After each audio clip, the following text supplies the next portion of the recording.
to tell it. Willie McGee told me that the saga began when a letter addressed to the Minister for Agriculture, Jim Gibbons, TD, arrived at the offices of the Department of Agriculture on Kildare Street on Wednesday, the 29th of August, 1979. This was just 2 days after the IRA had massacred 18 British soldiers at Warrenpoint, County Down, and had killed Lord Louis Mountbatten and an 83-year-old woman, Lady Doreen Brabourne, and 2 teenage boys at Mullaghmore, County Sligo. It was also just a few weeks before the historic visit to Ireland of Pope John Paul II and the beginnings of Charlie Haughey's heave against Taoiseach Jack Lynch. The letter received by the Department of Agriculture said, "To get straight to the point, this is a demand for £5 million. The reason for you paying us £5 million is very simple. If you do this, we shall not introduce to this country one of the most deadly and costliest diseases that could afflict any country, in particular an agricultural country, namely foot and mouth disease." It went on to demand a reply from the minister by the following Saturday morning via a special notice in the social and personal columns of the Irish Times. In the absence of a response, it threatened, "We will immediately take steps to introduce the disease. We shall, as soon as cattle begin to go down, send copies of this letter to all national newspapers." Foot and mouth disease was a lethal infectious disease that had previously threatened Ireland's 7 million national cattle herd in 1967, when farms were quarantined, sporting fixtures were cancelled, and emigrants were asked not to return home for Christmas.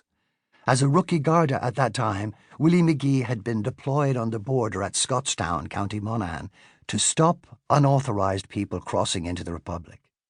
The £5 million ransom would be equivalent to about €30 million today, more than the amount sought by the cybercriminal hackers behind the ransomware attack on the Health Service Executives Computer Network in 2021. By 1979, McGee was a detective based in Pier Street Station in central Dublin.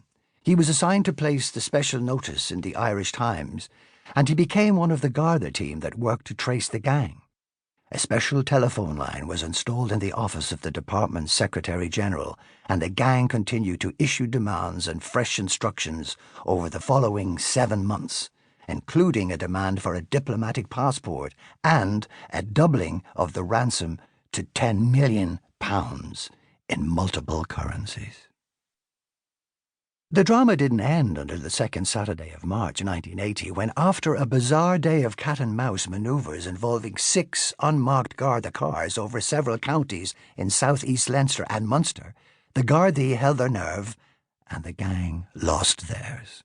No ransom was paid and no arrests were made. The gang was never heard from again. Willie McGee and his colleagues strongly suspected that the gang was led by a practicing barrister and comprised some former members of Saor Éire, a Republican splinter group, but the Gardaí lacked the evidence to prosecute under the legislation in place at the time. I told the story in 3 50-minute podcasts. It was called Ransom 79, and I introduced the series as one of the most amazing stories I have ever stumbled on in my whole career, and as a story that would not fit in the pages of a John le Carré novel. As well as Willie McGee, I also interviewed the now-retired private secretary to the Minister for Agriculture, Kevin Cassidy. He was astounded when I contacted him. He said he had never spoken of the episode to anyone other than his father. 2 former prominent agriculture correspondents, Joe O'Brien and Paddy Smith, also contributed to the podcasts. Neither of them had ever heard a whisper about the ransom demand, but they explained how a foot-and-mouth plague would have had catastrophic consequences for the Irish economy and agriculture sector. The armed undercover Garda who had driven the unmarked car with the fake ransom on Saturday the 8th of March also spoke to me, anonymously, in episode 3. He too had never spoken publicly about the case before. The first podcast was made available on Saturday the 5th of June 2021. The Irish Times, by prior arrangement, devoted a full page to my exclusive story on that Saturday. The article was written by Colm Keena, the legal affairs correspondent, and it was accompanied by a photograph of Willie McGee and me with the